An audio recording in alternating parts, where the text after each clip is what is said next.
memang ada orang besar, ada yang backup.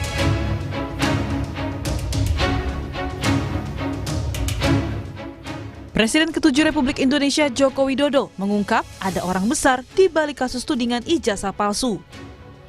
Sekjen Pradi Bersatu sekaligus pelapor Roy Suryo CS, Ade Darmawan bilang, tokoh yang terlibat dalam kasus ini disebut berbaju biru. Indonesia sudah melihat tampilan saya hari ini, saya berbaju apa gitu, ya kan? Nah, sisa men-challenge saja, mencari pemikiran sendiri, berpikir masyarakat sendiri. Bahwa siapa sih kira-kira dalangnya gitu. Ini sebentar. Nah, saat ini saya berbaju apa? Nah, itu mungkin salah satu clue yang bisa saya sampaikan. Oke, berarti antara clue-nya ini adalah biru. Ya. Oke. Tudingan warna biru itu langsung dibantah oleh Roy Suryo. Roy menegaskan jika tak ada unsur politis, apalagi melibatkan tokoh politik di balik tudingan ijazah palsu milik Jokowi. Tidak berpikir politik sama sekali. Benar bahwa dulu saya adalah pernah ada di partai politik. Saya pernah wakil ketua umum di situ. Dan 15 tahun saya partai politik. Saya sebut aja karena partai politik saya dulu warnanya biru. Tapi benar-benar saya insya Allah jamin ya tidak ada, dan bahkan kami itu meskipun saya hubungannya masih sangat baik ya dengan beliau yang katanya mau dituduh itu yang mau majukan anak. Nggak ada sama sekali. Beliau itu orang negarawan sangat. Tidak pernah berpikir, tidak pernah cawe-cawe, bukan seperti yang ini. Sementara Ketua Umum Partai Demokrat Agus Harimurti Yudhoyono membantah partainya di balik polemik ijazah palsu Jokowi. AHY bilang tudingan itu fitnah besar yang ditujukan ke Partai Demokrat. Disebut-sebut di belakang ijazah palsu Jokowi, apa tanggapannya Pak AHY? Tanggapannya aja Pak. Tanggapannya soal Demokrat disebut-sebut di belakang.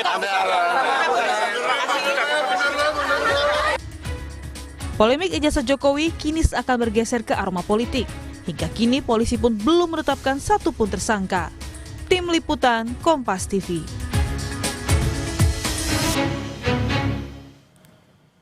Saudara, polemik kasus ijazah palsu Jokowi kian tak ada ujungnya. Terbaru, kasus ini disebut-sebut didalangi oleh tokoh besar berbaju biru. Siapakah yang dimaksud? Lalu benarkah kasus ijazah palsu kini bergeser ke ranah politik? Kita akan bahas bersama sejumlah narasumber yang hadir melalui sambungan daring. Ada kuasa hukum terlapor Roy Suryo CS, Ahmad Kozinudin. Selamat pagi. Pagi. Pak Kozin. Ya, siap. Pagi. Oke. Dan juga ada Wakil Ketua Umum Projo, Freddy Dalmanik. Bang Freddy, selamat pagi. Pagi. Serta pakar komunikasi politik Universitas Pajajaran Kunto Adi Wibowo. Selamat pagi Mas Kunto. Selamat pagi Mas. Terima kasih Bapak-Bapak sudah bergabung di Dialog Sapa Indonesia Pagi pada hari ini. Saya ke Bang Freddy terlebih dahulu. Bang Freddy, siapa sebenarnya? Ini kita langsung to the point aja. Siapa sebenarnya berbaju biru, politisi berbaju biru ini siapa? Ya gini, sebelum saya menanggapin itu kan memang saya sering katakan bahwa memang kasus atau isu ijazah palsu ini kan ada dua hal. Yang pertama memang hukum, dan ini sedang berjalan dalam di Polda Metro Jaya sebagaimana Bung Ahmad hari ini mendampingin para saksi kan begitu. Nah, yang kedua memang ya ini jelas politik ya, sebagaimana udah disampaikan Pak Jokowi kan sangat kita harus memberikan pencerahan kepada publik bahwa ini kan kami melihatnya begini, seorang Roy Suryo dan kawan-kawan modal bahasa saya, modal dokumen yang dipungut dari pinggir jalan, entah didownload dari mana, kemudian berani mengatakan ijazah palsu dan terus mencari dan terus artinya semata-mata ini bukan hanya bicara tentang benar, salah, hitam, putih, bukan. Memang ini politik. Kalau bicara politik, berarti memang ada target. Seperti Oke, Anda mau bilang bahwa ini bukan soal ijazah, ini bukan soal skripsi yang baru-baru, tapi ini politis. Ya, yang pertama tadi hukum jelas. Karena Pak Jokowi udah merasa difitnah, lapor, itu jelas. Kemudian ini kan terus bergulir, dimainkan terus. Yang penting serang. Targetnya tentu ya, udah Pak Jokowi udah katakan untuk mendowngrade, untuk mendelegitimasi, untuk membuat masyarakat ragu, semakin ragu terus, bahkan mungkin partai-partai politik lain semakin ragu sehingga katakanlah tidak mau mendekat atau semakin menjauh dengan Pak Jokowi karena Pak Jokowi dianggap sebagai beban misalnya. Karena rame terus kan begitu. Nah tentu kalau bicara orang besar, bicara politik ini kan organisasi, ya nggak mungkin politik itu nggak main sendiri, ini organisasi ya. Ya tadi pertanyaannya siapa? Saya tidak akan menyebut nama seseorang atau lembaga tertentu, tetapi saya pernah itu di dalam suatu media walaupun offline. Mas Roy pernah katakan kepada saya, seorang tokoh besar, dia bilang saya sudah ketemu dengan seorang orang besar, tokoh besar, beliau mengatakan saya dukung Mas lanjutkan. Nah dari situ saya percaya memang. Oh, ini perkataan Roy Suryo kepada Anda? Kenapa? Ini perkataan Roy Suryo kepada Anda waktu itu? Perkataan Roy Suryo, ada beberapa orang waktu itu di situ, walaupun itu offline, saya nggak akan sebut nama di sini, tetapi itu beliau yang katakan di situ. Saya dukung Mas, lanjutkan. Kan Bang Freddy, sorry, saya tegaskan lagi, dikatakan secara offline, waktu itu Roy Suryo menyebutkan nama. Ya, beliau menyebutkan nama, tapi saya tidak akan sebutkan nama itu di sini. Ya, beliau sekali lagi saya katakan, saya dukung Mas, lanjutkan, kan begitu. Itu Mas Roy. Ada teman yang lain waktu itu di situ. Kita kan biasalah kalau di ruang kopi itu ngobrol-ngobrol biasa begitu. Oke, Bang Roy, Bang Freddy, sorry, Bang Freddy, saya tegaskan sekali lagi, Bang Roy tidak menyebutkan nama, tapi ini kan sudah Bang Roy beredar. sebutkan nama, saya yang tidak akan Bang Roy sebutkan nama, tapi ini kan sudah beredar luas, menjadi pertanyaan juga semua pihak, takutnya menjadi bola liar. Nah, saya ingin tegaskan sekali lagi dengan Bang Freddy, kalau memang disebutkan nama, memang Bang Freddy tidak bisa menyebutkan, tapi apakah betul ini adalah politisi yang kita kenal selama ini dan juga memang selama ini menduga ke satu orang yang mungkin Pak Jokowi bilang sebenarnya kita semua sudah tahu. Apakah betul seperti itu? Ini politisi besar. Masyarakat tahu, publik tahu ini tokoh besar kan begitu. Dia sebut nama itu. Oke, dan betul ada unsur birunya? Kalau itu saya nggak mau terjebak di dalam clue seperti itu, tetapi saya yakinkan bahwa masyarakat sangat mengenal tokoh ini. Gini loh. Sangat mengenali maksudnya seperti apa sangat mengenali? Karena kan semua orang kita kenal. Pak Jokowi itu tokoh politik, politisi ulung lah kan begitu. Jadi pasti dia menyebut itu bukan omong kosong kan begitu, bukan omong kosong.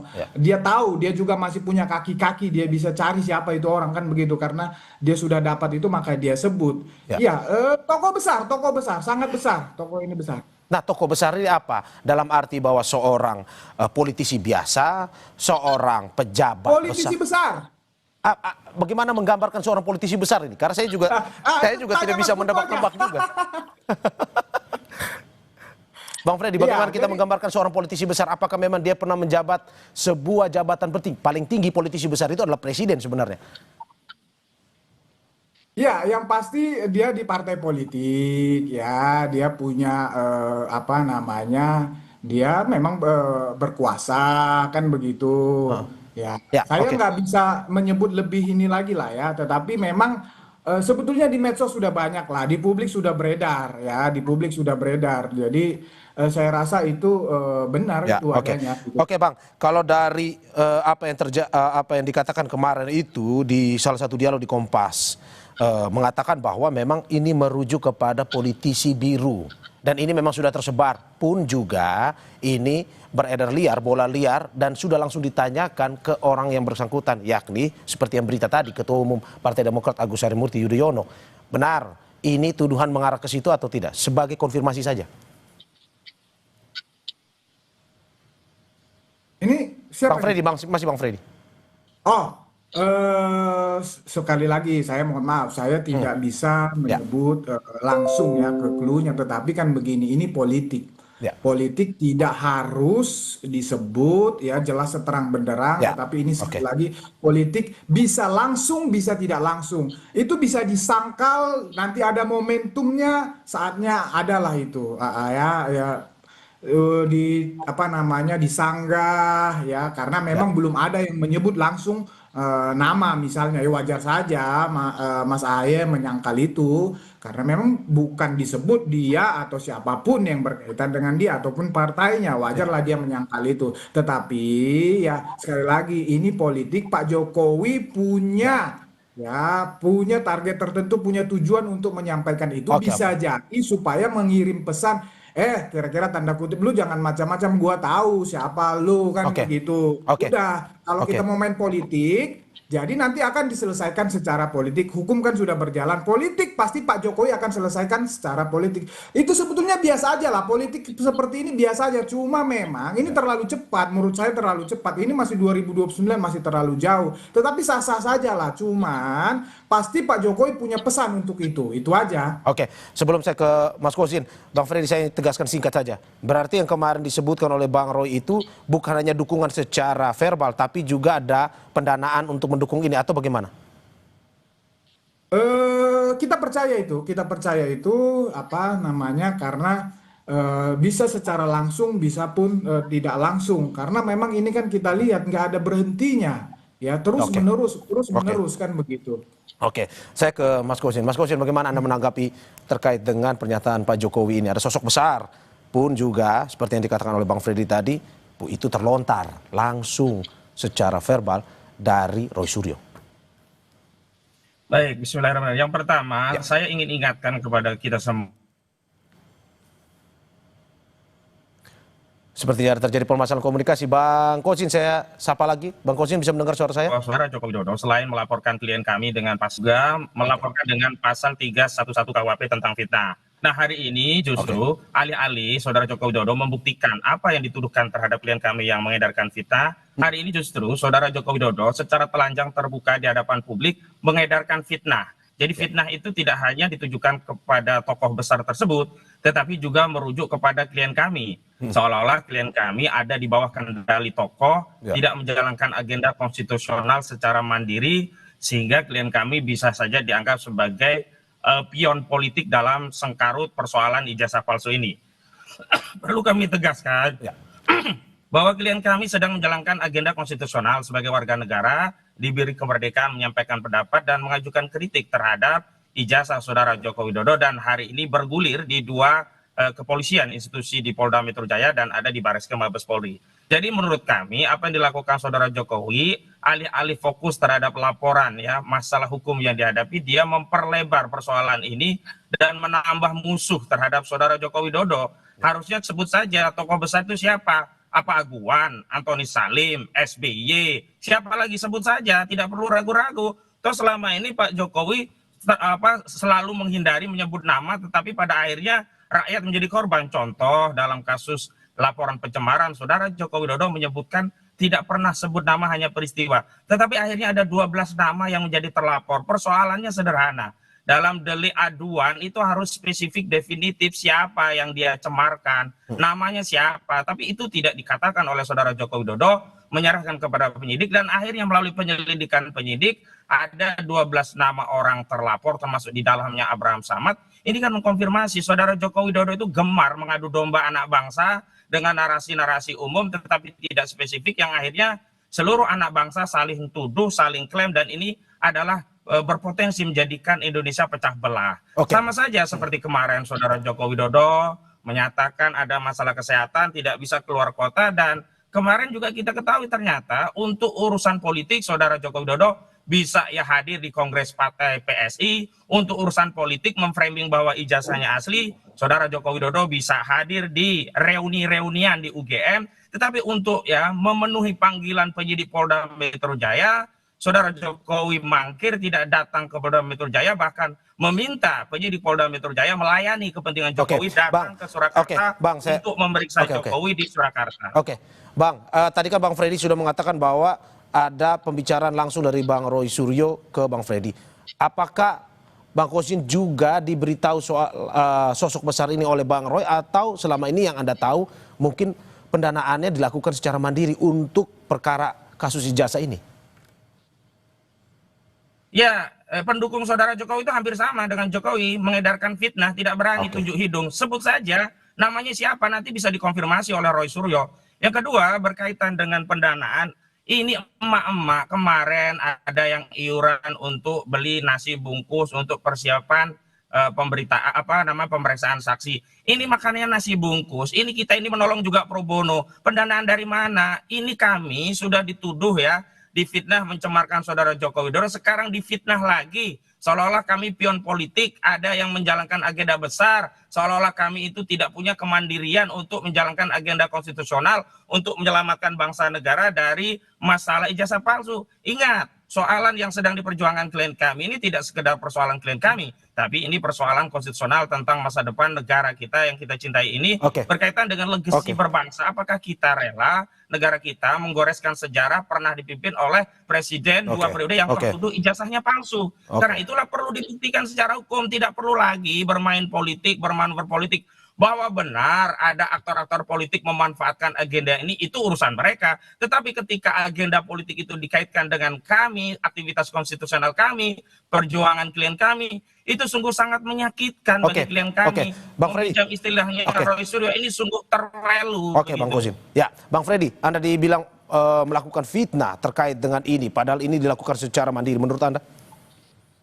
Ya, seperti saya sampaikan tadi, ya ini kan sederhana, ya sangat sederhana.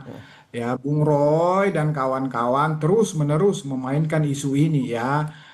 Ini apa namanya? Saya sampaikan tadi ada dokumen yang didondong entah dari mana, kemudian berani menyatakan ijazah itu palsu, kemudian mencari-cari kemana-mana agar isu ini terus naik, agar isu. Padahal kan kemarin juga ya teman-teman reuni sudah sudah menyatakan bahwa mereka benar bersama Pak Jokowi, tapi narasi yang dibangun tetap negatif. Apapun yang terjadi dengan kasus ini, apapun yang dibuktikan oleh Pak Jokowi dan kawan-kawan ya dalam hal ini sebagai pihak yang difitnah, dicemarkan nama baiknya, itu tidak akan membuat orang-orang ini berhenti. Walaupun sudah ada putusan pengadilan, percaya mereka ini tidak akan berhenti karena memang targetnya adalah target politik. Kalau bicara misalnya penelitian, kapan sih Roy itu ada penelitian? Emang dia pada penelitian apa lagi kan begitu? Kemudian kalau bicara misalnya, kalau dia seorang peneliti, apa hubungannya dengan TPUA? Tiba-tiba dia mendukung TPUA, gabung dengan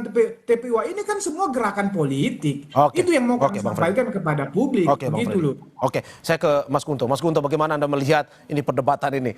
Satu sisi bola liar, Pak Jokowi bilang sosok besar, satu sisi merasa difitnah. Menurut Anda seperti apa? Kalau melihat timeline seperti kata Bang Freddy tadi, ini timeline panjang. Tadi kata Bang Kozin, ini kami relawan loh, pendanaan dan segala macam. Tapi kata Bang Freddy, ini tidak mungkin. Ini kalau sudah lama begini pasti ada sosok besar. Menurut Anda, analisisnya bagaimana? Saya akan memulai analisis saya dari budaya politik di Indonesia. Sejak zaman Pak Harto kan ada istilah mikul dur mendem jeruk gitu. Jadi setelah Pak Harto turun pun tidak ada tuntutan hukum terhadap beliau. Kalaupun ada kesepakatan politik lah bahwa ya nggak mungkin divonis bersalah kan gitu. Jadi salah satu bentuk penghormatan kita terhadap presiden-presiden atau mantan presiden kita adalah dengan memikul dur, menjunjung tinggi apa yang prestasi mereka dan mengubur dalam-dalam semua kesalahan dan aib dan apapun itu. Dan menurut saya sampai hari ini itu masih dipegang oleh semua elit politik di Indonesia gitu, karena Pak Prabowo pun nanti ketika turun dia juga nggak mau aib-aibnya juga akan jadi tersebar, jadi bau bangkai dan segala macam gitu. Dan menurut saya itu kultur politik yang sangat susah diubah, Mas. Kita punya kultur politik yang berbeda dengan Amerika Serikat atau dengan Inggris atau dengan negara-negara lain, bahkan Thailand sekalipun gitu.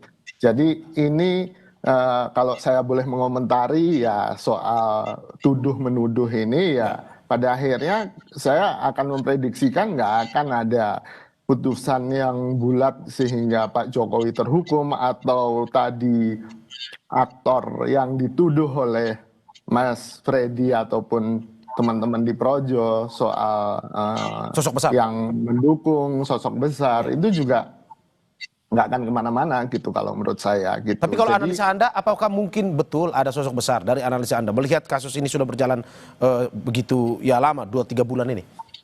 Enggak, kalau sosok besar atau tidak itu perkara lain, ya kan? Bisa saja, bisa tidak.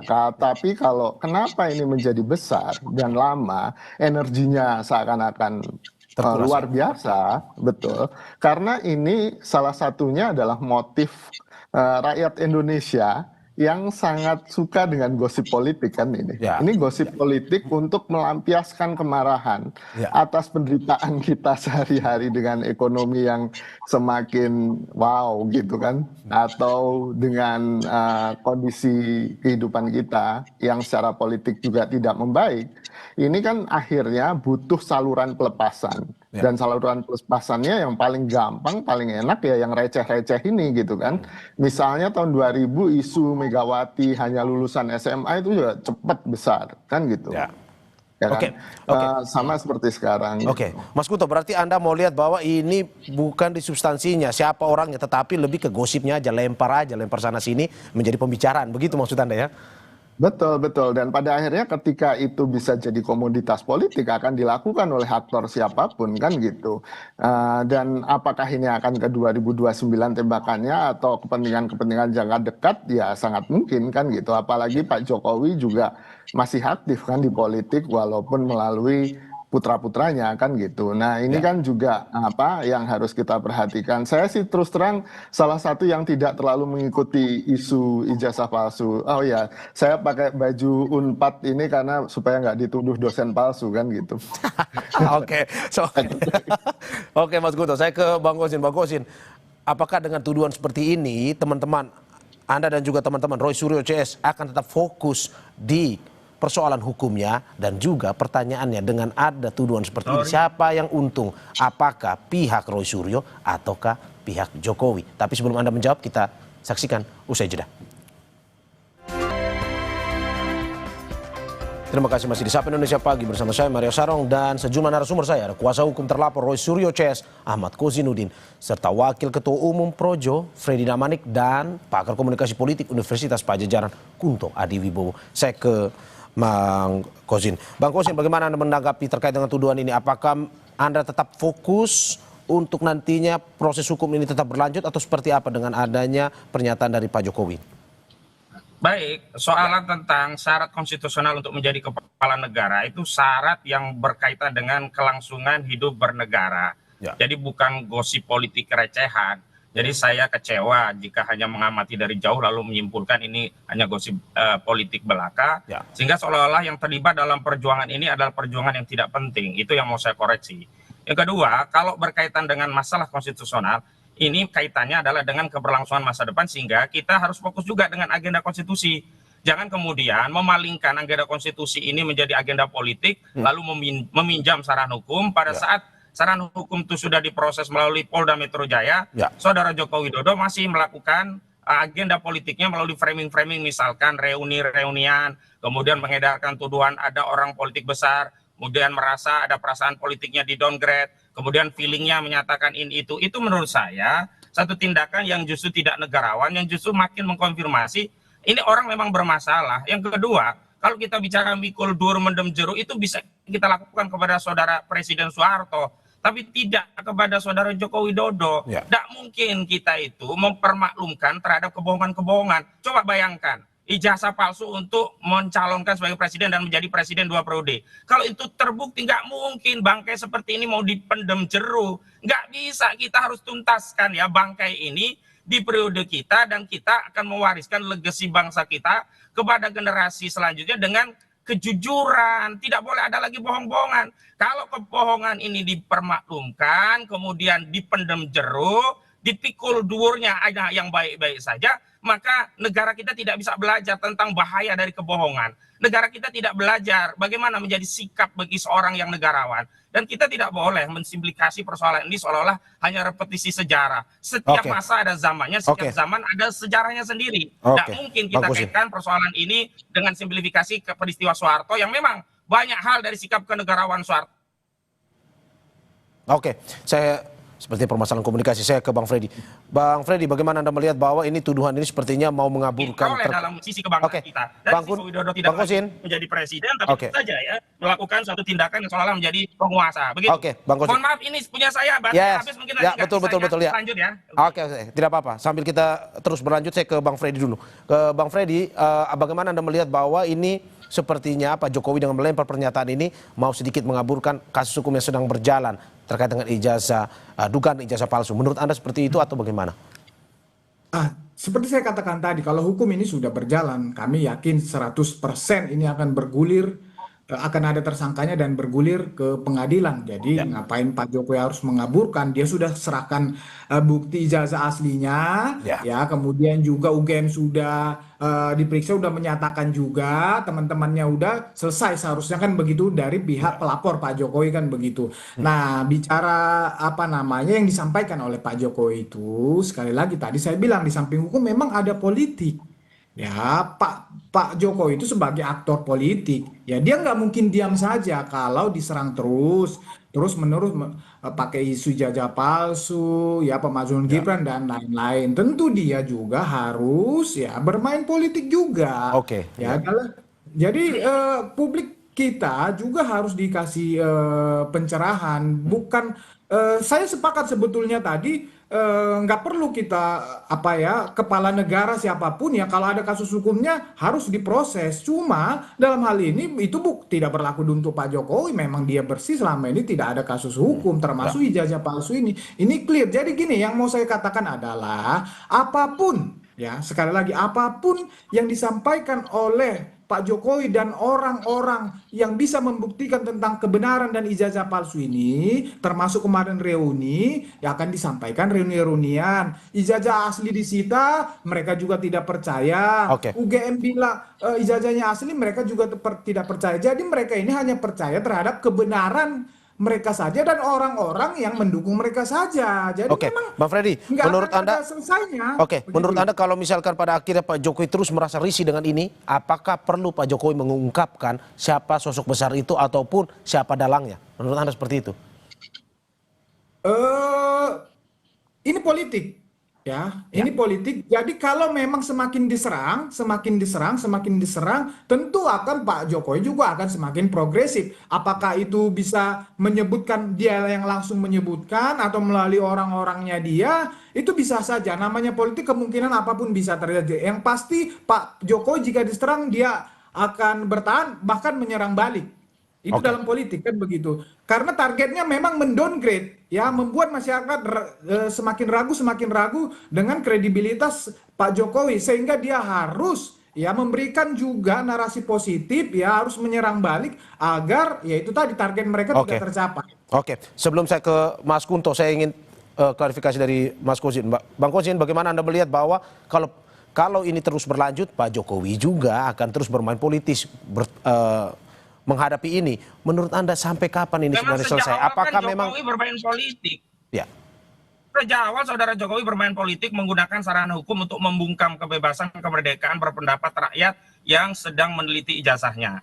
Yang kedua, yang membuat downgrade itu bukan kita, bukan rakyat, tapi saudara Jokowi sendiri, dan menikmati ya peristiwa ini dengan cara apa? Tidak kunjung menunjukkan ijazah aslinya. Jadi kalau ingin meyakinkan publik dan mengembalikan marwah wibawa saudara Jokowi, itu bukan dengan reuni, tapi dengan menunjukkan bukti. Bukti yang dimaksud adalah ijazah asli. Dan kalau ya katakanlah ini sudah diserahkan kepada penyidik, itu belum selesai karena ini harus sampai ke pengadilan, sampai putusan yang ingkrah. Dan persoalannya, kalau hari ini rakyat minta ya ijazah ditunjukkan, tidak ditunjukkan, kepada penyidik ditunjukkan, katanya hanya kepada pengadilan. Lalu apa susahnya sih kalau pada akhirnya akan ditunjukkan ke pengadilan? Tunjukkan saja sekarang, biar sudahi segera polemik ini, sehingga tidak perlu lagi ada orang yang merasa terdowngrade, tidak ada feeling merasa orang itu ada orang besar di baliknya, dan klien kami tidak perlu lagi terfitnah dengan agenda besar orang besar. Bang Kozin, berarti kami hanya pion politik. Bang Kozin, kalau sudah ditunjukkan ijazah berarti selesai semua ini ya permasalahan ini. Ijazah selesai, kalau ijazah itu asli selesai.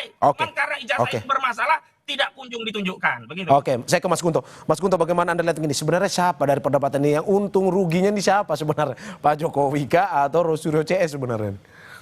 Ya, semua diuntungkan kan, Mas, karena wacana itu sifatnya produktif gitu.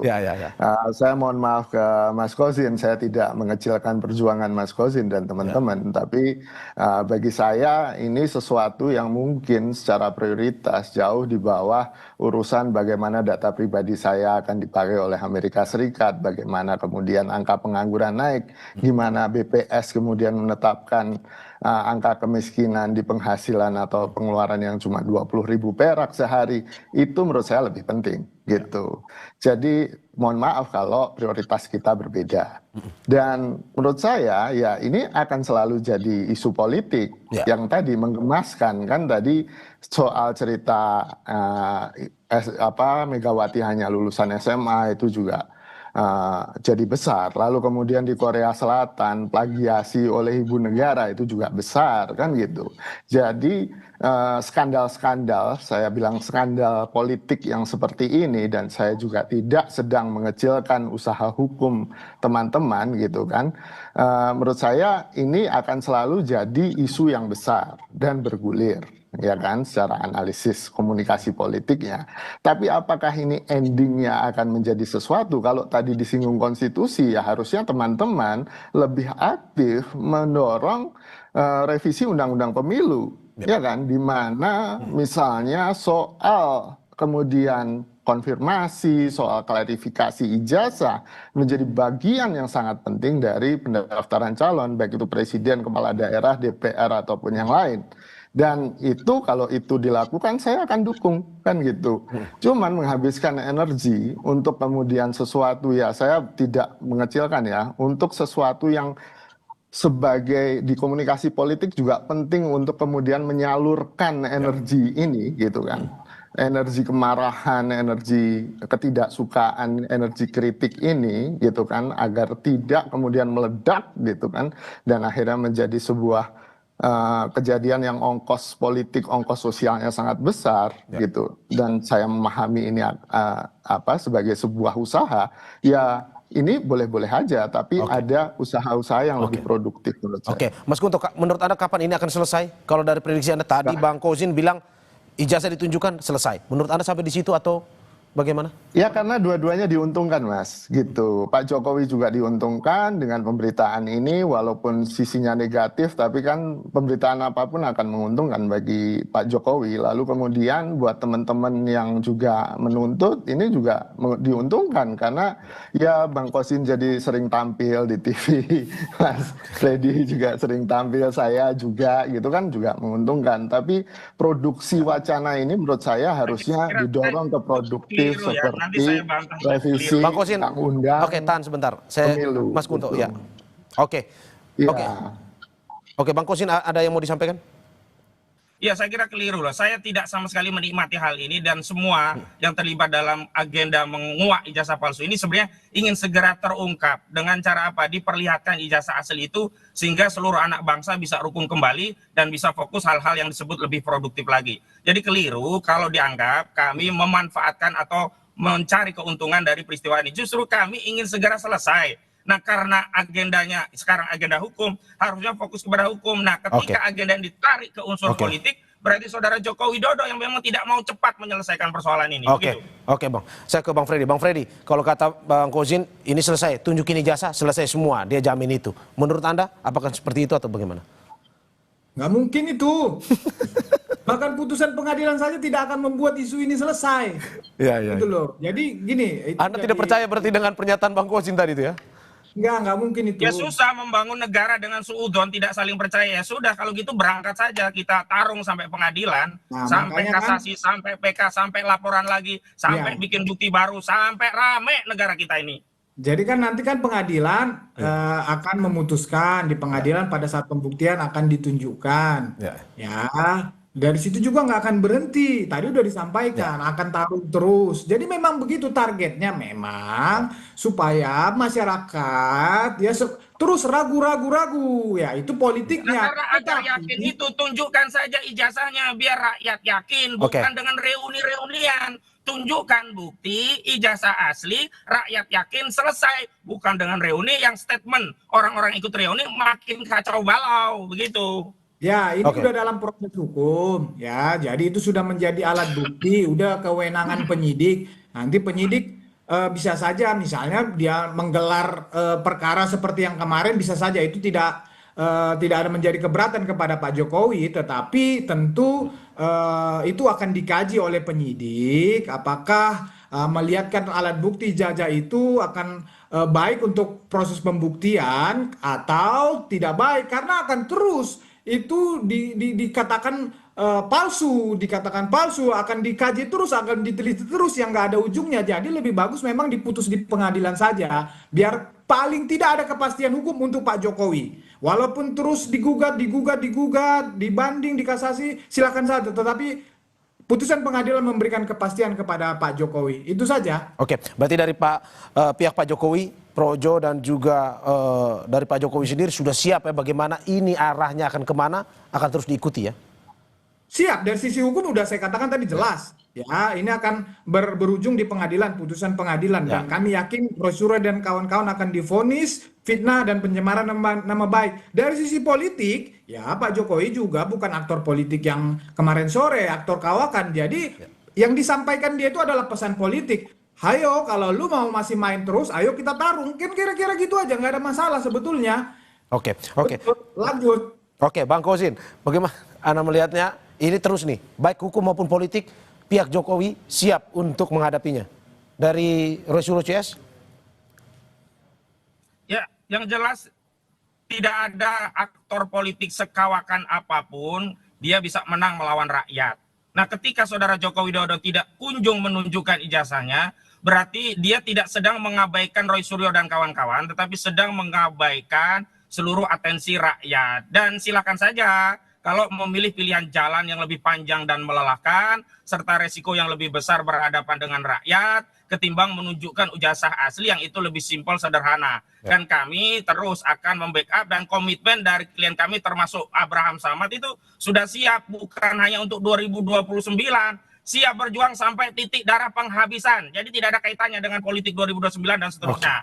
Dan tentu saja dalam konteks membela diri, jadi ketika Jokowi terus ya membuat bukti baru dengan bikin reuni dan sebagainya, jadi jangan halangi klien kami juga untuk membela diri, terus melakukan penelitian, pendalaman terhadap dugaan ijazah palsu ini, hingga seluruh rakyat paham, tahu siapa sebenarnya yang jujur, siapa sebenarnya pembohong. Begitu. Oke, saya terakhir ke Mas Kunto. Mas Kunto, ini sudah menurut Anda ini fokus saja ke ranah hukum, ataukah bolehlah ini sedikit-sedikit atau politis, tapi menurut Anda sebaiknya harus menghentikannya seperti apa? Nggak bisa dihentikan, Mas, kan gitu. Ini kan energi politik yang memang harus disalurkan. Dan menurut saya masing-masing punya conviction itu atau kepercayaan yang sangat tinggi bahwa mereka benar, kan gitu. Soal bohong dan kebenaran di politik itu kan selalu di abu-abu ya Mas ya. Nggak ada kebenaran yang mutlak dalam politik. Kalau mau ya ayo kita ke ranah akademis gitu. Di situ kebenarannya bisa mutlak kan gitu. Atau di ranah hukum sekalipun kan gitu. Ya makanya mari kita hentikan trial by press gitu kan. Mari kita hentikan drama-drama atau gosip-gosip politik ini, kalau memang mau energi kita memang lebih baik untuk membangun negara. Dan menurut saya, saya juga bagian dari rakyat yang tadi diklaim oleh Bang Kosin kan gitu. Oke. Saya terima kasih Bapak atas apa yang disampaikan. Sebelum saya tutup, saya ingin tanya dulu ke Bang Kosin. Bang Kosin tadi bilang saat ini berada di Polda Metro Jaya. Agendanya apa hari ini, Bang? Kalau boleh tahu? Agendanya mendampingi 3 saksi yang akan diambil keterangannya sehubungan dengan adanya laporan Saudara Joko Widodo, baik berkaitan dengan fitnah, pencemaran, serta sejumlah laporan dari pendukung Joko Widodo, 3 laporan di Polda Metro Jaya, baik terkait dengan penghasutan, pidana sara, juga kabar bohong. Begitu. Oke, jam berapa Bang nanti laporannya akan di rencana pemeriksaan jam 10, tetapi kami jam setengah 10 sudah berkumpul untuk konferensi media dulu. Begitu. Oke, terima kasih. Bapak-bapak terima kasih atas apa yang disampaikan. Kuasa hukum terlapor Roy Suryo CS Ahmad Kosinudin, Wakil Ketua Umum Projo Freddy Damanik, dan pakar komunikasi politik Universitas Padjadjaran Kunto Adewibowo. Atas apa yang disampaikan, terima kasih Bapak-bapak. Sehat selalu. Terima kasih. Selamat pagi.